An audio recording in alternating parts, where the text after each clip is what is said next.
श्रीराम जय राम जय जय राम। वासनेचे प्राबल्य। माझ्या निरूपणाचा तुम्हास विसर पडतो म्हणूनच बरे आहे। एखादी चांगली गोष्ट आणि ती मिळाली तर सुखप्रद होईल ह्या गोष्टीची आठवण असूनही आपण ती मिळवण्यासाठी प्रयत्न करीत नाही, हे अगदी अयोग्य आहे, हे पापच आहे। जर आपल्याला समजलेच नाही तर ते न करण्यात पाप नाही, परंतु समजूनही न करण्यात अत्यंत पाप आहे।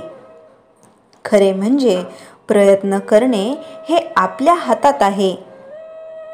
आपण ऐकतो की अंतकाळी जी मती तीच गती। मृत्यूसमयी जशी वासना धरावी त्याप्रमाणे आपल्याला पुनर्जन्म प्राप्त होतो। तेव्हा वासनेतच आपला जन्म आणि वासनेतच आपला अंत असे असताना तिला दूर कशी करता येईल? एखादा मनुष्य काळा असेल तर त्याला आपले काळेपण काही घालवता येत नाही।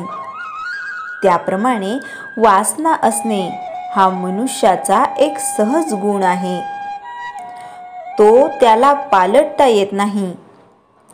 तर मग आम्हाला वासनेतून कधीच मुक्त होता येणार नाही का? मनुष्याच्या ठिकाणी इतर प्राणीमात्रापेक्षा जर काही वेगळे असेल तर चांगले काय आणि वाईट काय हे कळण्याची बुद्धी आपण कळूनही सवरूनही वासनेला, अहंपणाला आधार देतो, इथेच आपले चुकते। आपला अहंपणा इतका खोल गेलेला आहे की आपल्याला हे सर्व माझेच वाटते।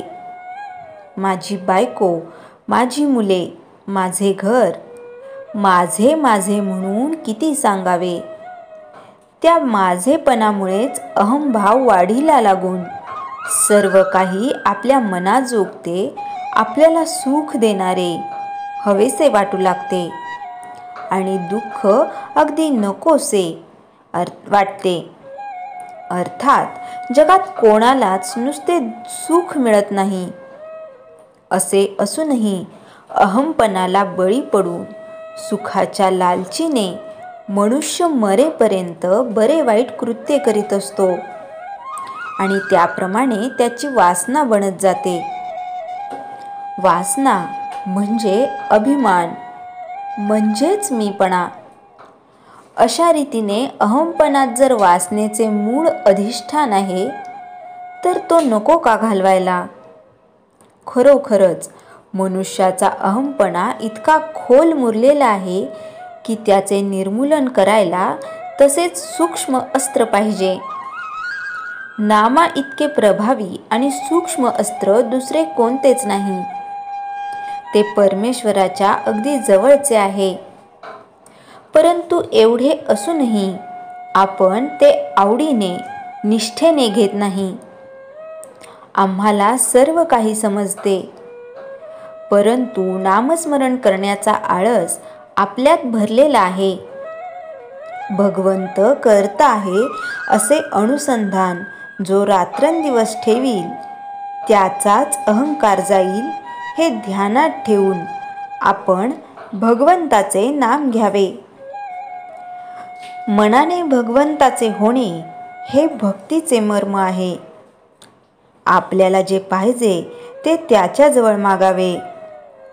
मागितलेली वस्तू भगवंत देईल किंवा न देईल, वस्तू दिली तर बरेच झाले, पण आपण मागितलेली वस्तू भगवंताने दिली नाही तर ती देणे आपल्या हिताचे नव्हते असे खरे मनापासून वाटावे। ही भावना वाढण्यासाठी भगवंत दाता आहे असे लक्षात ठेवून शक्य तितके त्याचे नामस्मरण करावे।